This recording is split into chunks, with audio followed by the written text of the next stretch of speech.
Well, here we are. Here we are. And what a gift it has been. It has been a privilege to journey together. We have accompanied one another since June. Right, Billy? Yeah. You know, I was set to expire in November. That's true.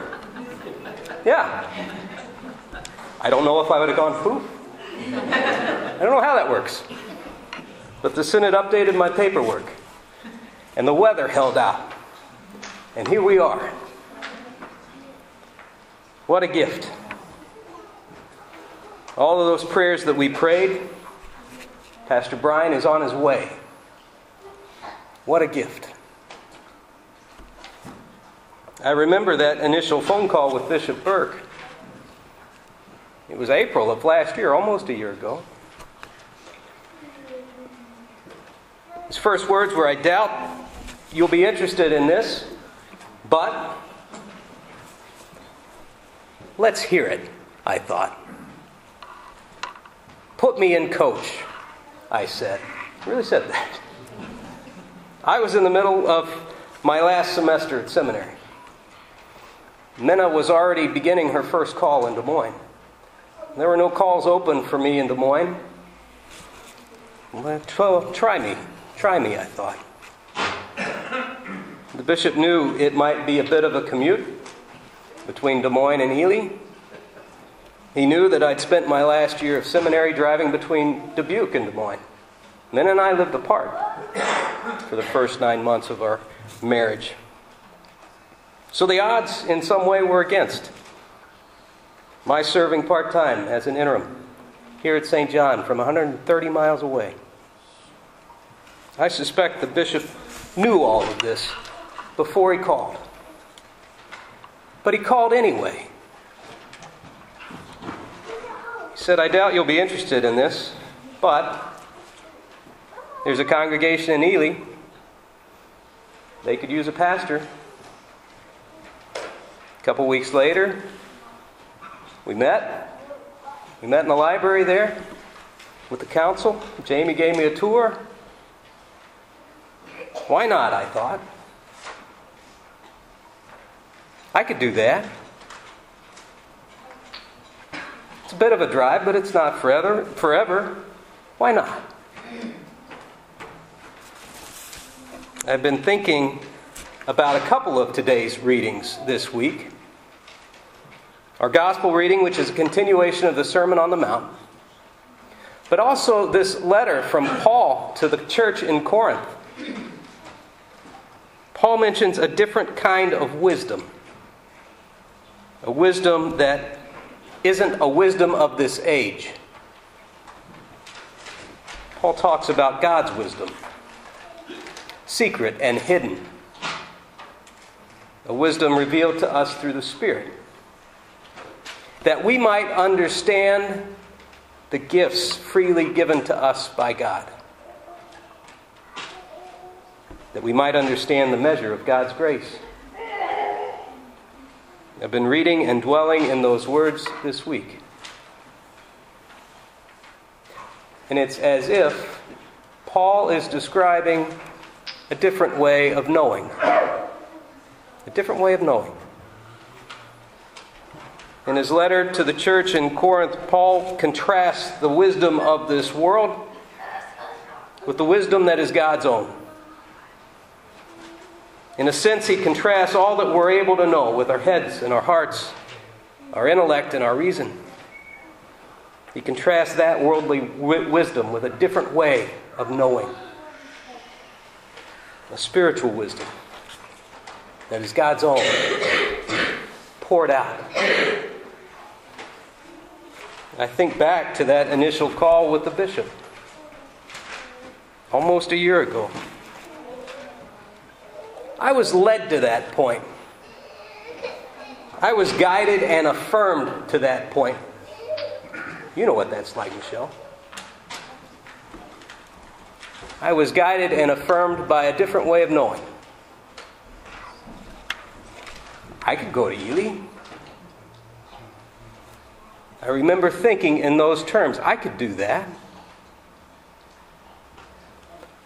traveled all over the Mediterranean. He had to travel on foot, sometimes by boat. Sometimes those boats sunk. I had 4 lanes and an interstate between Des Moines and Ely. I could do that.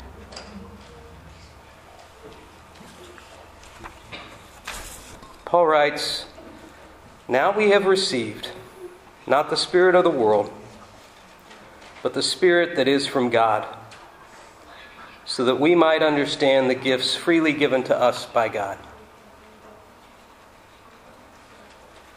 I connect the experience of this time with a certain surrender to that other wisdom.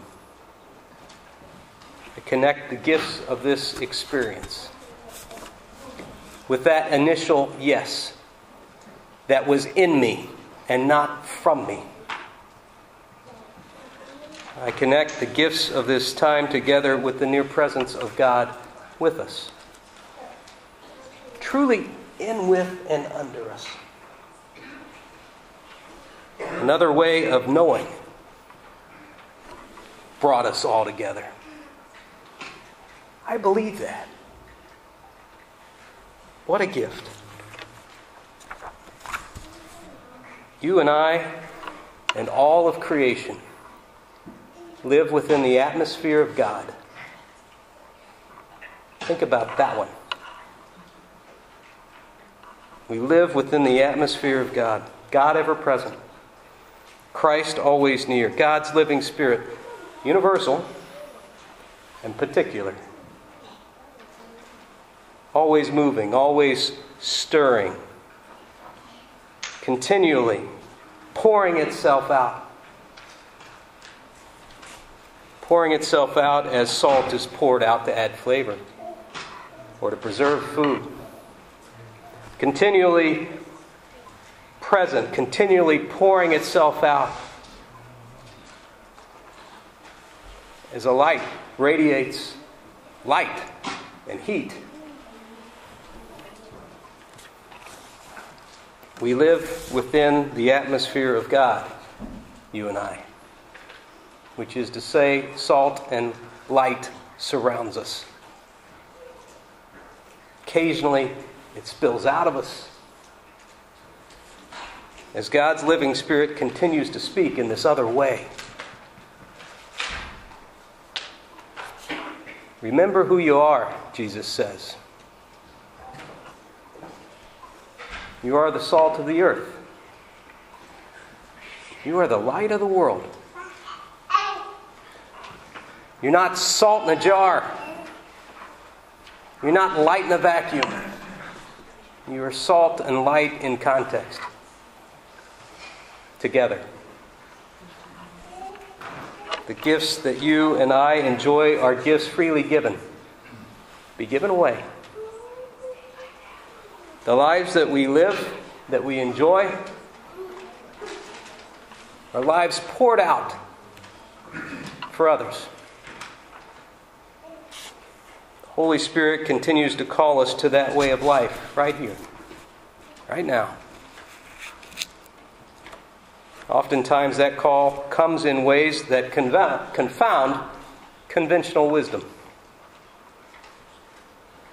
Our best thinking. Friends, I'm learning that not everything worth knowing is rooted in reason. I can see the wisdom of God present now in the foolishness of this improbable journey we've shared. I can see the wisdom of God at work now, nudging us both along, even as I go a little reluctantly. I can see and sense that other way of knowing, directing those next steps, calling each one of us to step out again in faith. To pour ourselves out again in a new way. This wisdom of God is a different way of knowing. It's a way that isn't always clear or safe or certain. but it's a way of discovery and blessing, a way of lasting life, just beyond the limits of our best thinking. In faith, in weakness, in a life of surrender poured out, there grace upon grace meets us. The very life of Christ poured out meets us in the atmosphere of God, in the wisdom of this other way.